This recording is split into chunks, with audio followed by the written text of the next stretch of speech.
Hi there, it's Sam from Pootles.co.uk. Thank you very much for joining me today.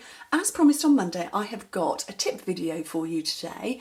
My tip today is all about how I use my scoring tool and how I use my stylus within my scoring tool. Lots of people ask me which end I use. There's two ends to it. But I wanted to give you a little bit of a backstory on my score tool because I absolutely love this, and when I joined Stampin' Up, this and the trimmer went in my starter kit, and then I put everything else in around that. That was my priority, was getting these two pieces of equipment in. I used to have a bright green board, which is popular here in the UK, but it came with a sort of, well, I wouldn't say a bone folder because it wasn't a bone folder, but it was this plastic blade, and I can remember after about a week, I'd actually flattened the blade. Now the green board itself was inexpensive. The blades to score with were very expensive, and it was almost the same price as the actual scoring board, and it was crazy. But it also only came down to, I want to say, 1/4 inch increments. I don't remember it being anywhere near as low as 1/8 of an inch, which ours is. But it was no good for me. It was just, it wasn't any good. And I could score with a ruler, which when you're just making cards, that is absolutely fine. And basically all you need to do is fold your piece of card in half. But if you want to do stuff like boxes, you need a decent scoring tool. So ours comes in inches. It's got inches across the top, inches down below. You can buy a metric plate to go on top. And the first one you buy comes with a stylus. Now, the stylus has got two ends to it. It's got a fatter end and a thinner end. Which do I use for what? And that's what I want to put into today's video. So I have got with me a piece of Stylus series paper I don't particularly like, some Whisper White cardstock, and a random colour cardstock. So there are different ways that you can score. You can score with the fatter or the thinner, and some people go fatter on cardstock, thinner with paper. Some people go the other way round. Some people only use the thin end, some people only use the fat end. Personally, I only use the fat end, and I adjust how heavy I'm pushing down to the piece of paper. So let me score here. So I'm pushing quite hard, and you can see here it's pushing quite hard into my hand on my piece of Whisper White that's just jumped. Let me just do that again. So I can be quite heavy-handed, and actually I've really pushed my finger in. So I can do that with the fatter end. If I did the same with a thinner one, I'm going to go right through. Let me get this on autofocus.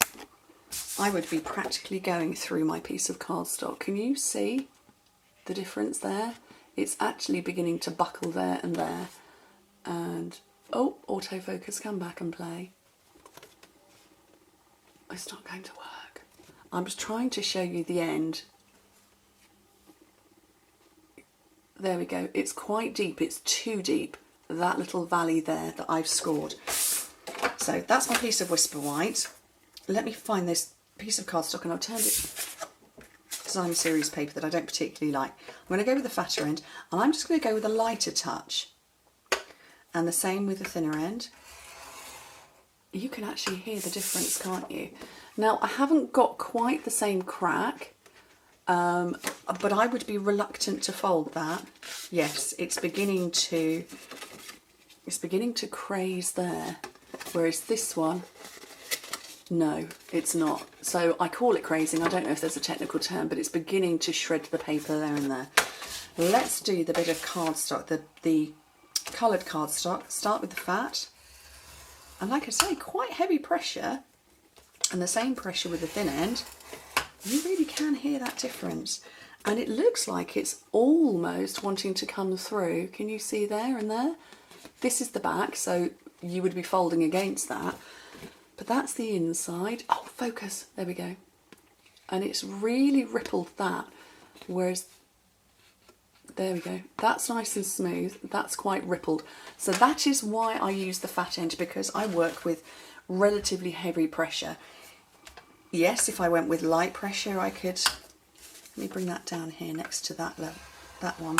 No, it's still wibbly. So fat, thin, fat, heavy pressure, thin, light pressure. But it's kind of down to personal choice. Look, oh, look at that. That's pushed through nastily.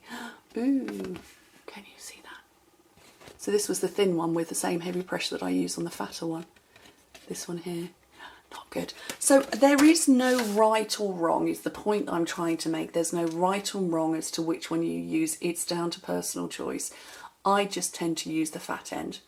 I would also say a great tip for you is to get some grease going or something oily to make your stylus slip. So here and here, the side of your nose. Also very good for grease, but something, you don't want to be licking it or anything like that, but a little bit of grease in it will make it nice and slidey. And you're going to get some great movement. Look, I can feel the difference now. So let me grease that back up again. Just on the palm of my hands. They're a little bit oily. Lovely. Love my scoring tool. Absolutely brilliant. Great piece of kit. Once you've got it, you'll use it loads and loads and loads, particularly if you're a box maker. In the top, I don't actually use mine. There are, I don't even know how to get it out, but this is a little hidey tray. See, I can't open it.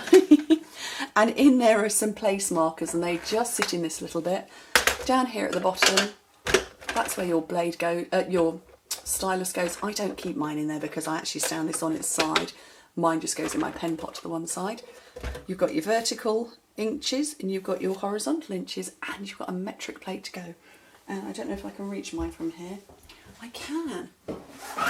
And a metric plate that sits just on top. Now the metric plate is set up for cardstock sizes, so where you would turn it into the varying size cards. So that's why it's set up, and it's got funny measurements here up to the 15 centimetre, then it's half a centimetre all the way along. But these ones, you can just see the numbers. So 7.4 millimetres, that's going to be a small card. 10.5, that's going to be, if you cut your piece of cardstock in half, that's going to be roughly a, yes it is, that's roughly half a card. You score it at 10.5 and you've got your perfect card size. So that's what these are set up for. These are for cards, but great anyway. Love it. Thank you ever so much for joining me, and I hope to speak to you very soon. Bye.